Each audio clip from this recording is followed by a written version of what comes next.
वालों को देखो, आज अकड़ आ गई है, 4 पैसे आ जाते हैं फिर दीन कुछ नहीं है। जितने बड़े दौलत वाला उतना बड़ा अय्याश बना बैठा है, जितना बड़ा अमीन है उतना बड़ा चैलेंज कर रहा है, जिसके पास दौलत कसरत से है उतनी बेगैरती के साथ जिंदगी गुजारता जा रहा है। हमारी कौम का हुआ क्या है, ताशों में हम लग गए, ढोलों में हम लग गए, तमाशे हमसे आबाद गए, मस्जिदें हमने वीरान कर रखी है। क्या जवाब खुदा को जाके दोगे? मुझे बताओ तो सही, जिसकी नाफरमानी करते हो उसके एहसानात याद हैं कि नहीं? तू सो के नहीं उठता है, खुदा नाश्ता पहले दे देता है। तू इबादत एक वक्त की नहीं करता, दोपहर का खाना खुदा देता है। तुझे जोहर असर का याद ख्याल नहीं आता, मगरिब का सजदा तूने नहीं किया, शाम का खाना उसने दे दिया है, ईशा की पढ़े बगैर तू तो सो गया था। तुझे तो कपड़ों का होश नहीं, तुझे तो बदन का होश नहीं। वो कैसा मालिक के कुल है, तुझे बेहोशी के आलम में ऑक्सीजन की कमी नहीं करता है, फेफड़ों की रफ्तार नहीं रोकी जाती है, नब्ज बराबर चला रहा है, दिलों की धड़कनें बराबर चल रही है। रसूलुल्लाह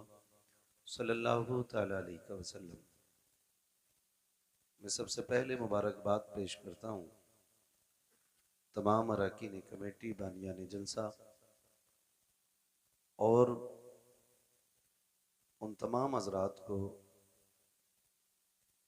जो इदारे के मुआविनीन भी हैं और इदारे के मुहिब्बीन भी हैं। वो मुबारकबाद के मुस्तहिक हैं और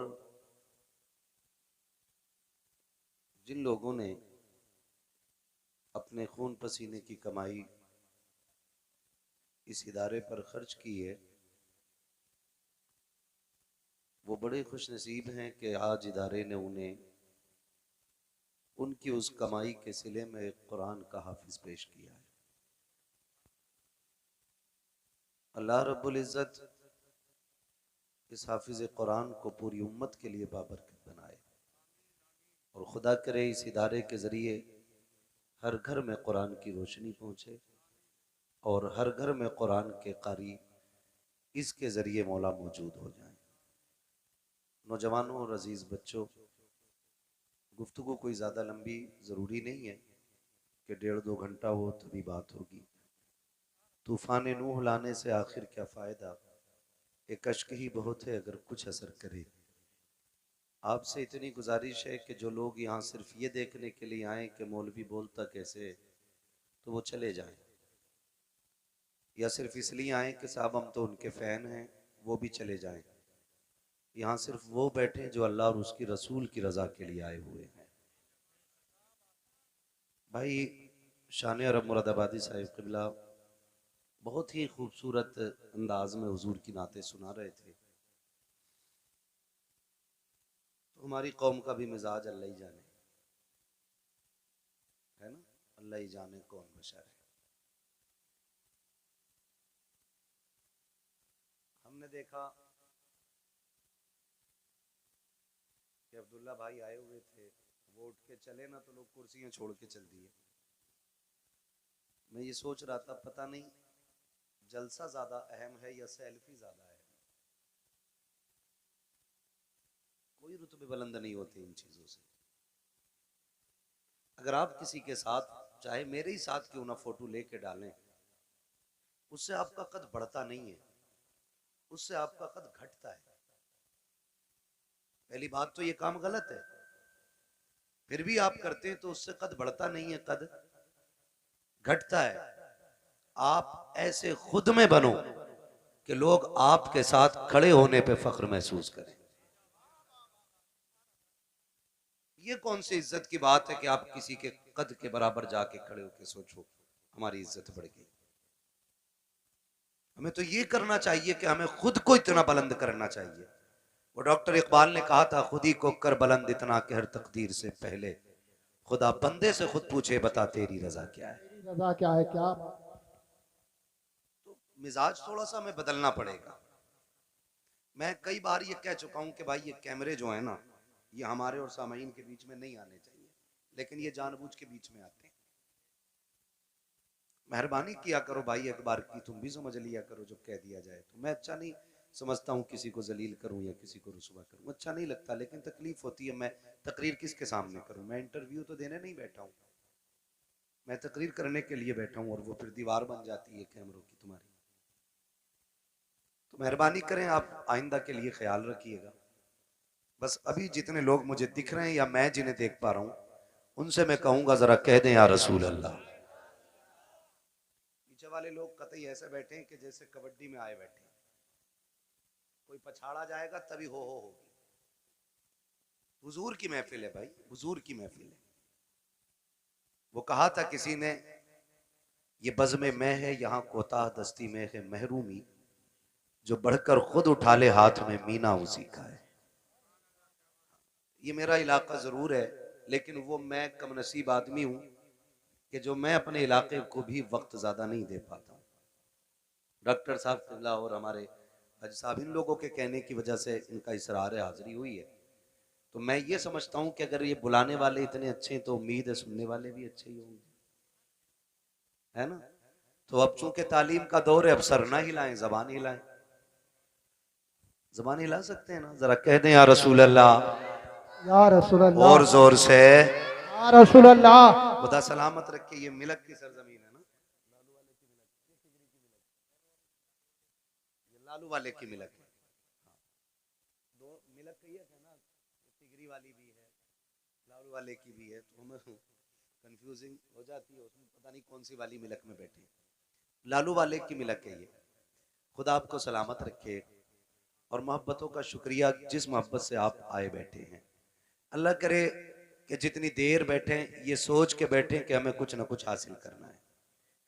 यही है आरज़ू, तालीम कुरान हो जाए, हर एक परचम से ऊंचा परचम इस्लाम हो जाए।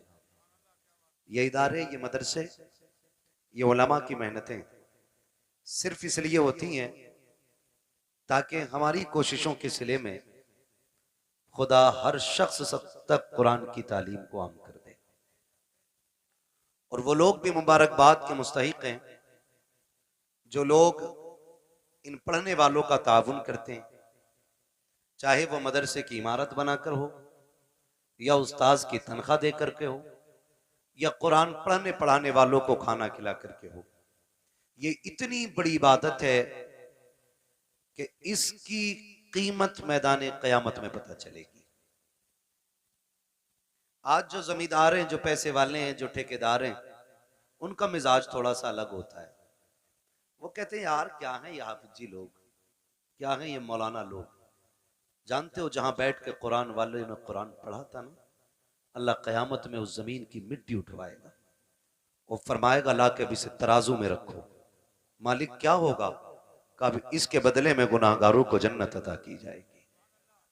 इनके कदमों से लगने वाली मिट्टी इतनी बाबरकत होती है, तो अंदाजा लगाइए ये कुरान पढ़ने वाले कितने बाबरकत होंगे, कितनी इज्जतें अल्लाह ने इनको बख्शी हैं। लेकिन हमारा तो मिजाज ही अलग है। और एक बात समझ बैठी है हम लोग के जो होगा देखा जाएगा, देख लेंगे, जो होगा देखा जाएगा, अभी मौज कर लेने दो। वो भाई किसी के बाप में दम नहीं है जो तख्ते लगने के बाद कुछ देख पाए। औकात नहीं है जो कब्र के अंधेरे को उजाले में बदलने की ताकत रखता हो। कब्रिस्तान जाते हैं आप लोग, देखें कब्रिस्तान, गए होंगे कभी कव्वाली सुनने। अक्सर मेले भी ना कब्रिस्तानों में, भोजपुर में उरस होता, हाँ, पूरा कब्रिस्तान तमाशों से भरा रहता है। कब्रों पे लोग चढ़े रहते हैं। गैरत आती है यार, हम तो हुजूर के उम्मती हैं, क्या हमें कब्रों के भी एहतराम नहीं रहे? जिस जमीन पे जूते उतार के चलने की इजाजत है, वहां कब्रिस्तान में कब्रों के ऊपर चढ़ बैठे। और कब्रिस्तान में भी कोई तिलावत नहीं है, उलमा बैठे। कब्रिस्तान में तो जोर से कुरान पढ़ने तक की इजाजत नहीं। और वहां कव्वालियां हो रही हैं, तमाशे हो रहे हैं, जूते पहन के गधे घोड़ों की तरह दौड़े जा रहे हैं। मरना नहीं है, आना नहीं है कब्रिस्तान में एक दिन, ख्याल नहीं है कुछ भी हमें। ओ भाई, कब्र वो जगह है जहां सबको आके लेटना है। और किसी की कब्र ऐसी नहीं होगी कि किसी की कब्र में ईंट लग गई और किसी की में सोना लग गया, किसी की में लोहा लग गया। कब्र सारी कच्ची होनी है। तजर्बा ना हो तो कर लेना, कब्रिस्तान जाओगे पता चल जाएगा। हुए नाम वरबे निशां कैसे कैसे, जमी खा गई आसमां कैसे कैसे। सुभान अल्लाह, सुभान अल्लाह। सभी को मरना है। लेकिन तैयारी कोई नहीं है, कोई तैयारी नहीं। और कई बार तो सीधे मदरसे वालों को लोग गालियां देते, ताने देते, तरह तरह की बातें करते। अगर मस्जिद का इमाम या मौलवी समझाने बैठ जाए ना तो कहते हैं जी तब चलेंगे जब खुतबा होगा। मौलाना बहुत कड़वा बोलते हैं, खुतबे के टाइम मस्जिद में जाना है। हमारी कौम इतनी बेगैरत हो गई है, हमें खतीब भी वो चाहिए जो यहां बैठ के शेख चुल्ली की हरकतें पूरी अदा करें, जो मिंबरों पे बैठ के तमाशे करें, जिनकी बातों में मजाकें हो। हम इतने बेगैरत होते चले जा रहे हैं। इन महफिलों का मतलब यह होता था, अगर कोई गुनाह का आदी होता था तो महफिलों में आकर के तौबा करके उठा करता था। आज ये मकसद खत्म हो गया। कह रहा बड़ा मजा आया यार, वो तो माइक फेल कर गया, उसने तो साउंड उड़ा दिए, उसने तो पत्ते बजा दिए, कुछ नहीं बजने वाला। आज दम है ना सीने में, तो आज बज रहा है जो भी बज रहा है। आज ताकत है ना, आप भी बुला रहे हो, डॉक्टर साहब भी कह रहे हैं आ जाना। कल जब सांस फूलने लगेगी और बात भी एक सांस में पूरी नहीं होगी ना, तो फिर गैर तो गैर अपने भी दो रोटी देने तैयार नहीं होते। ये दुनिया बड़ी बेवफा है, इसके धोखे में मत रहना। तुम जितना चाहो कमा लो, तुम्हारा कमाया हुआ रखा रह जाएगा।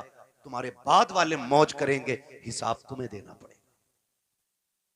ये याद रखो, मेरी कमाई का हिसाब मुझे देना है। खाएंगे बच्चे, हिसाब में दूंगा। खाएंगे बच्चे, हिसाब आप दोगे। तो जिंदगी ऐसी गुजार के जाओ कि जो हिसाब भी आसान हो जाए और कब्र की मंजिलें भी आसान हो जाए। हम किधर चलने लगे, हम किधर। नहीं जी, मौलवी साहब को हटाओ, इन्होंने तो मेरे जुए के बारे में बात कर दी। ये इमाम नहीं रहेगा, इसने मेरे सट्टे के खिलाफ बात की है। ये इमाम नहीं रहेगा, इसने ढोल के खिलाफ तकरीर की है। मेरा बेटा तो इकलौता ही था ना, मुझे तो आतिशबाजी करनी थी। और यार कई लोग कहते हैं कि शादी एक बार होती है। मैं कहता हूं भाई, शादी एक बार होती है तो जिंदगी भी एक ही बार मिलती है। अभी से जैसे चाहो गुजार लो। इसे चाहो तो अल्लाह को राजी करके गुजार लो, और इसे चाहो तो अल्लाह को नाराज करके गुजार लो। माफ कीजिएगा, अगर मैं अभी खड़ा कर लूं ना तो 90% नौजवानों को नमाज याद नहीं, तो मैं 90 लोगों को नमाज दुरुस्त याद नहीं होगी। ये कंडीशन है हमारी। और कुरान वाला आ जाए और बैठे हो हम लोग नीचे, तो कुरान वाले के लिए उठ के खड़ा नहीं हो सकता, क्योंकि ये मुखिया का बेटा है, ये प्रधान का बेटा है, ये ठेकेदार का बेटा है, ये जमींदार का बेटा है। लाओ दुनिया की सारी डिग्रियां उठा के ले आओ, वकालत भी ला के पल्ले में रखो, जजों के पूरे जजमेंट ला के रखो, दुनिया के बड़े बड़े लोगों की, प्रोफेसरों की तालीम ला के पल्ले में रखो, अमीरों की सारी दौलत ला के रखो, पैसे वालों का पैसा रखो, सोने वालों का सोना रखो, जितनी सारी दौलत दुनिया में है एक पल्ले में ला के रखो। मैं कुरान वाले के सीने की एक आयत लेके आता हूं, खुदा की कसम पूरी दुनिया की दौलत मिलकर के कुरान की एक आयत का मुकाबला नहीं कर सकते। नारे तकबीर, नारे रिसालत, बस लगे आला हजरत उलमाए सुन्नत हजरत अल्लामा मुफ्ती हम्माद रज़ा साहब मुरादाबादी, नारे हैदरी जिंदाबाद जिंदाबाद। पढ़ें कुरान, पढ़ें नौजवानों, मरना है सबको। जनाजे उठते हैं हर उम्र में, ये कोई जरूरी नहीं है बाल सफेद होंगे तब बंदा मरेगा। हाँ, अब तो अक्सर बूढ़े बैठे रह जाते हैं, एक ही घर से चार चार जवान चले जाते हैं, पता चला अभी दादा बैठा है, अभी बाप बैठा है, बेटे चले गए। गारंटी नहीं है, कोई गारंटी नहीं है। कब्र वो जगह है कि जिसको अंधेरे का घर कहा जाता है, जिसको कीड़ों का घर कहा जाता है, हाँ, जिसको बिच्छुओं का घर कहा जाता है, जिसको सांपों का घर कहा जाता है। ये तो करम है अल्लाह का, उसने मट्टी डाल के बंदों के अब छुपा दी। अगर वो खोलने पे आ जाए तो बड़े अच्छे अच्छे मुंह नहीं दिखा सकते। हम किसी को क्या नीचा करेंगे। कोई कहते यार दाढ़ी रख ले, तो कह रहा चलो तुम ही जन्नत में चले जाइयो। खेल समझ रखा जिंदगी को, तमाशा ही ये भी कोई। यकीन नहीं आता तुम्हें ना, जाओ हॉस्पिटलों में जाके देखो, ऑक्सीजन लगे पड़े मुंह पे, ऑक्सीजन, सांस नहीं ले पा रहे। दौलत जाके पूछना, कोई कहेगा ये करोड़पति लेटा है, कोई कहेगा ये अरबपति लेटा है। अगर दौलत ही सब कुछ होती ना तो मुंह पे ऑक्सीजन नहीं लगता, लेकिन अल्लाह दिखाता है, देख किस अकड़ में रहता था, आज मैंने तुझे सांस सांस के लिए मोहताज कर दिया है। जब जवानी थी, जब ताकत थी ना, तो बोलता था ना, अरे जाओ देख लेंगे, जाओ देखा जाएगा, क्या कब्र में देखेगा।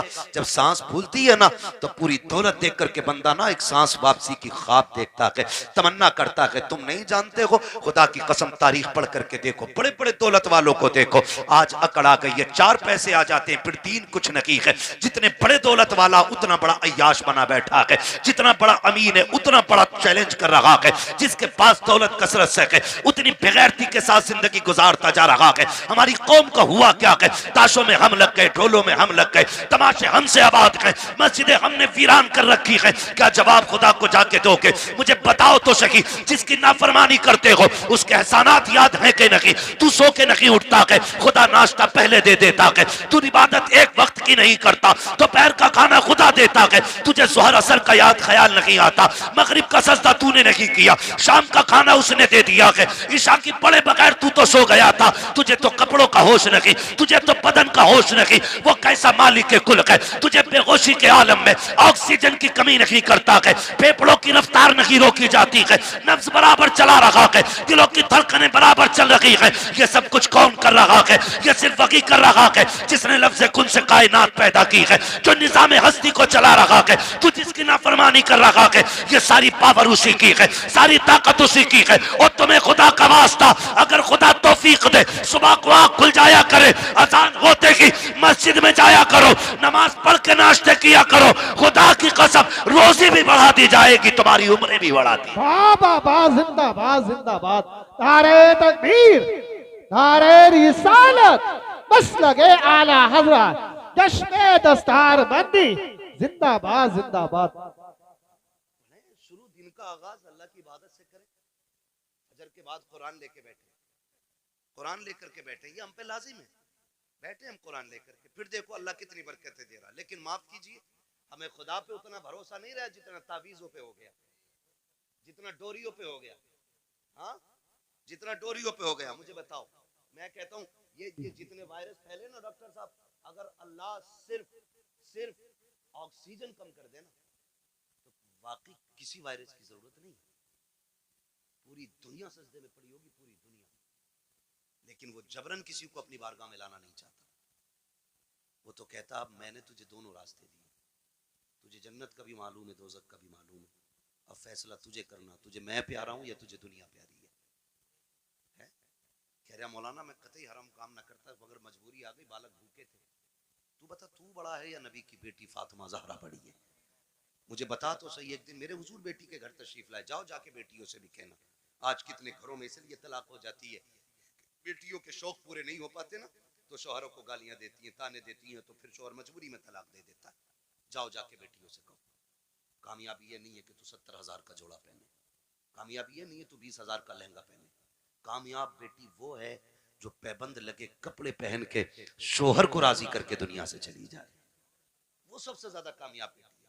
लेकिन ख्वाब बड़े, शौक बड़े, जब से ये आए ना ये खिपड़े मोबाइल है, अब तो नमाज छोड़ देगी लेकिन सीरियल नहीं छोड़ेगी, रोटी में लेट हो जाएगा लेकिन सीरियल देखेगी। ये तमाशे हमारे घरों में आ गए, और वो फैशन फिर हमारी नस्लों में उतर आया, वही फैशन उतर आया, वही फैशन हमारी नस्लों में उतर आया। हमें हो क्या गया, आज दुनिया चीख रही है, दुनिया चीख रही है।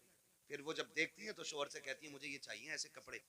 शोहर बेचारा 500-600 रुपए रोज का कमाने वाला, 500-600 रुपए रोज के अब तो खर्चे भी हैं घर के। गरीब से गरीब तर बंदे का खर्च कम से कम 1000 रुपए घर का हो गया, जो महंगाई का दौर है। मेरी बेटी मेरी बहन अगर शोहर 600 रुपए कमा के ला रहे, बता बच्चों का पेट भरे या तेरे शौक पूरे करे? खुदारा इन शौकों का गला घोटो, जिंदगी इसका नाम नहीं है। एक दिन मेरे हुजूर बेटी के घर तशरीफ लाए, जब बेटी के घर तशरीफ लाए दरवाजे पे दस्तक दी, आवाज आई मन दक्कल बाब। दरवाजा किसने बजाया? हुजूर फरमाते हैं अना मोहम्मदुर रसूलुल्लाह, बेटी मैं तुम्हारा वालिद आया हूँ। कहती हुजूर अकेले हैं या कोई साथ में? हुजूर फरमाते हैं बेटी अकेला हूँ। फरमाया फिर अंदर आ जाए, और अगर कोई साथ में हो तो मुझे चादर दे। हुजूर अंदर तशरीफ लाए, बेटी मुसल्ले पे बैठी है, सुने कान खोल के। जब अंदर आए बेटी मुसल्ले पे बैठी है, हुजूर के इस्तकबाल में उठ के खड़ी हुई, कदम कांप गए, कदम काट गए। मैं किसकी बात कर रहा हूँ? खातून जन्नत, जिनको जन्नती औरतों की मलका बनाया गया है, हाँ, जिनकी सरदारी का वादा मेरे हुजूर ने ले लिया, मैं उनकी बात कर रहा हूं, आज के घर की बात नहीं। आज कोई मौलवी की बेटी, कोई किसान की, कोई प्रधान की, कोई जमींदार की, कोई चौकीदार की, आज मुस्तफा की बेटी नहीं है। लेकिन मिजाज फिर भी आज के देखिए और कल की बात देखिए।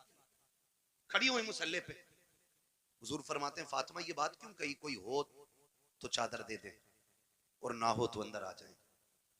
कहती हैं अब बाबा जो दुपट्टा मैंने ओढ़ रखा है ना, इसके पैबंद खुल गए हैं, कोई और होता तो मैं इसके ऊपर से आपकी चादर डालती, लेकिन बाप है और बाप बेटी का पर्दा क्या। जब आए ना तो बेटी कांपी, गिरने लगी, हुजूर ने बेटी को संभाला। फरमाते फातिमा खैर तो है। कहती या रसूलल्लाह फाकों से कमजोरी इतनी आ गई है कि खड़ा नहीं हुआ जाता। हुजूर की आंखों में आंसू आ गए। फातिमा क्या चाहती है? महबूब बेटी तेरी और इतने फाके। मेरे नबी ने फरमाया बेटी मुसल्ले का कोना हटा। जब कोना हटाया ना तो मुसल्ले के नीचे हीरे जवाहरात का दरिया था। आका फरमाते बेटी जितने चाहे भर ले, मगर याद रखना या तो दुनिया ले लो या आखिरत ले लो। खातूने जन्नत ने वही कोना छोड़ दिया। कहती आका फातिमा की पूरी जिंदगी खुदा के लिए गुजरी है, मुझे इस दौलत की कोई जरूरत नहीं है। आज हुआ क्या है हमें, आज हुआ क्या है, बात बात पे बेटियां तलाक मांगने लगती है। चल चल तेरे घर में सुख नहीं पाया, तेरे घर में सुकून नहीं पाया। और जब लड़ाइयां होती है ना तो फिर ये भी फोन करके कहते आऊं क्या बेटी? वो कहती आओ अब्बा जरा देखियो ही ना आके। सुनो, शादी के बाद औरत के हक में सबसे ज्यादा ताकतवर उसका शोहर होता है। बाप चाहे करोड़पति क्यों ना हो, शोहर से ज्यादा ताकतवर कोई नहीं उसके लिए। आपके पास दौलत है, आप गए अपने जाके तमंचा कान पे रख दिया, लेकिन शोहर 3 बार कहेगा तलाक तलाक तलाक, पूरा खेल खत्म, सिस्टम खत्म। अब आप कुछ नहीं कर सकते, मार सकते हो लेकिन बेटी को जिंदगी नहीं लौटा के दे सकते। जो इज्जत गई है वो नहीं लौटा के दे सकते। आपसे भी थोड़ी सी गुजारिश है, मियां बीवी के झगड़े हुआ करे तो उड़ के न जाया करो, उड़ के न जाया करो। क्या कर बेटी गलती तेरी है तो राजी तू कर, और गलती शोहर की है तो फिर हम बाद में बात कर लेंगे। गरम गुस्से पे ना जाओ। नुकसान किस चीज का हो रहा है? झगड़े पहले भी होते थे और आज भी हो रहे हैं, लेकिन फर्क इतना, पहले झगड़े होते थे वो बीवी घर जाते जाते 8 दिन लग जाते थे, गुस्सा ठंडा हो जाता, और आज तो औरतें भी इतनी चला